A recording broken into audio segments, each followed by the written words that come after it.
Hey, so this is the exploding door commission showcase. So you see you cannot walk through the door at the moment, but if you go over to the C4 that you provided me with, you can click it, and now it's in your hand. And of course, this is all client-sided, so if you were to view it from the server, the C4 is still there. But you can go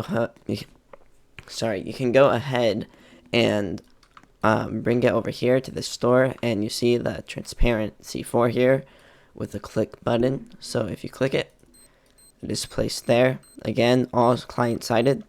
It beeps.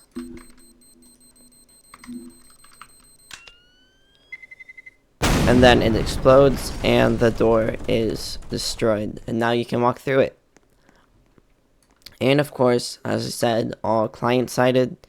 The server thinks the door is still there, but of course, for the player, it is not. Anyway, thank you for commissioning me again.